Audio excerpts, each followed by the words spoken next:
2 Samuel, chapitre 6. L'arche transportée.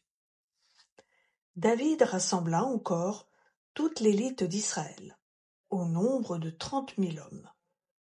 Et David, avec tout le peuple qui était auprès de lui, se leva et partit de Baale-Juda pour en faire monter l'arche de Dieu, devant laquelle est invoqué le nom de l'Éternel des armées, qui siège entre les chérubins au-dessus de l'arche.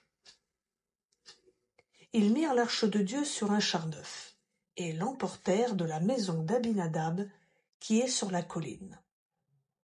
Uza et Ahio, fils d'Abinadab, conduisaient le char neuf. Ils l'emportèrent donc de la maison d'Abinadab, qui est sur la colline.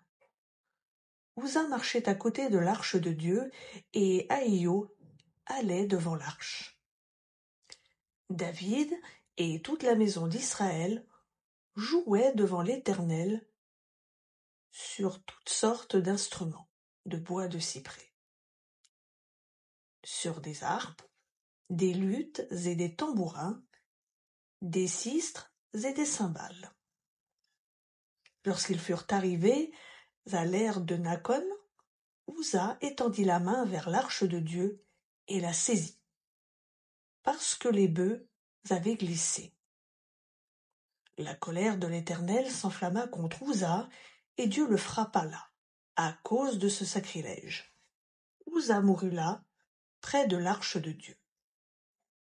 David éprouva de la colère de ce que l'Éternel avait frappé Uza d'un tel châtiment, et l'on a appelé ce lieu Péretz Uza jusqu'à aujourd'hui. David craignit l'Éternel en ce jour-là et dit : comment l'arche de l'Éternel entrerait-elle chez moi ?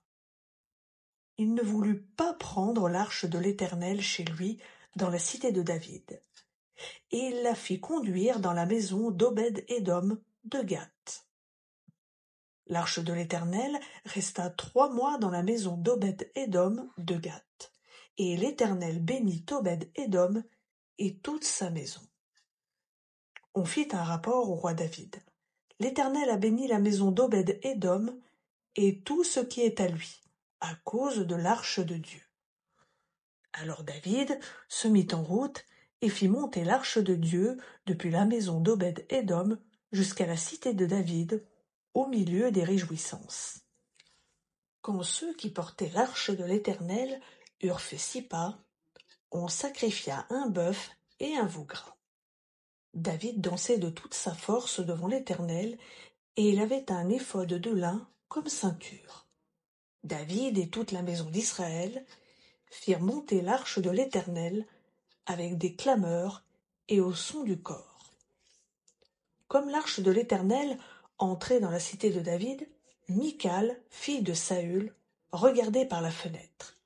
Elle vit le roi David se démener et danser devant l'Éternel. Alors elle le méprisa dans son cœur. Après qu'on eut amené l'arche de l'Éternel, on la mit à sa place au milieu de la tente que David avait dressée pour elle. Et David offrit devant l'Éternel des holocaustes et des sacrifices de communion. Quand David eut achevé d'offrir l'holocauste et les sacrifices de communion, il bénit le peuple au nom de l'Éternel des armées.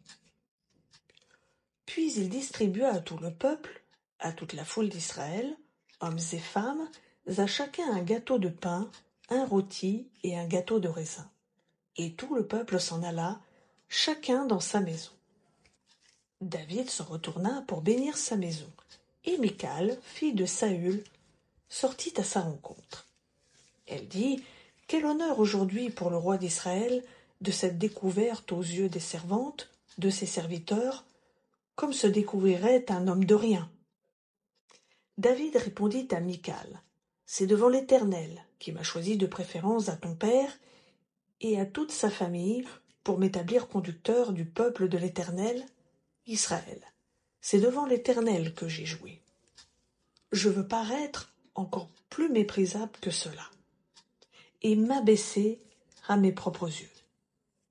Néanmoins, je serai en honneur auprès des servantes dont tu parles. » Or Michal, fille de Saül, n'eut pas d'enfant jusqu'au jour de sa mort.